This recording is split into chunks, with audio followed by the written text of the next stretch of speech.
The Defence Secretary says Mr Corbyn has, quote, betrayed his country. In what way? Well, the Defence Secretary's chosen his own words. I mean, the point for me about this debacle is that we believe... his country?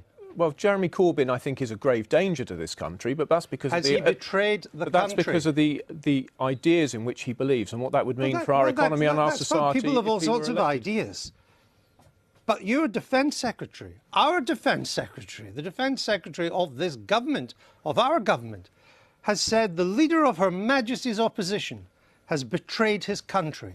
In what way has he betrayed his country? Well, that really is a question for Gavin Williamson. That's not the word. So you don't agree with it? Well, I'm not really commenting on the... Well, do you think he's betrayed the country? I think that Jeremy Corbyn is a grave danger to our country. But that's a political point. That's a different... Of course you do. Everybody in one party thinks the other party is a grave danger.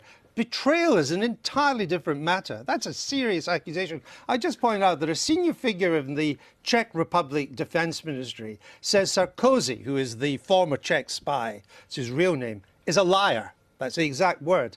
The director of the Czech archives on security says no files show Mr Corbyn cooperating with Czech intelligence. The German archivists say there are no Stasi files on Mr Corbyn at all. So I ask again, in what sense has Mr Corbyn betrayed this country? Well, Andrew, I'm not going to comment on that. As you've suggested, this is an area where there's lots of questions to answer. Well, we've got a free press in this country. The free press is asking the questions. They should be answered. Yeah, but it's not just the free press. Your fellow Tories are all piling in as a result.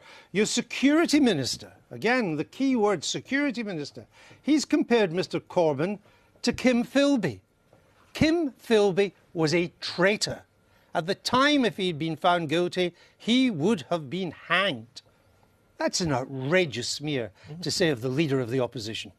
Well, Andrew, I'm not going to allow you to draw me into potentially libelling anybody, and so I'm not going to comment on that. So you don't agree with that either? So you don't agree with the Defence Minister, you don't agree with the Security Minister? But this is classic dead cat strategy, isn't it? The government's on the ropes on a whole range of issues, from NHS crisis, children's services are in crisis... I've got the government on the ropes and you've just interrupted. The domestic agenda. Let me try and keep them on the ropes.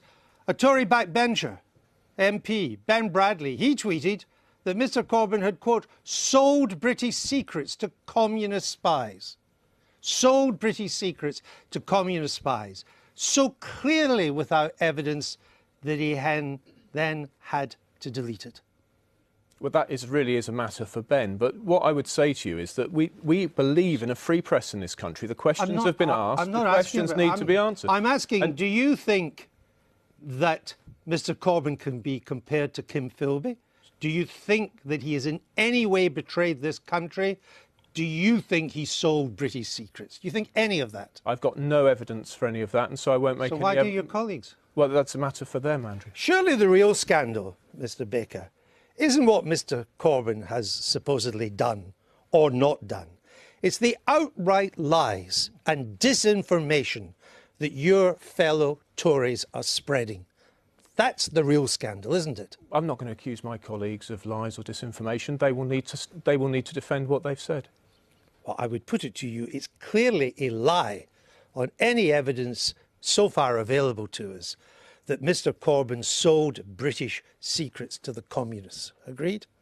I've got no evidence to make a judgment either way. So to claim so would be a lie? Well, the question's been asked, the question should be answered, but it's not for me to sit here on your programme inventing evidence and reaching a conclusion myself. It's not something I'm willing to do. You leave that to your Tory colleagues.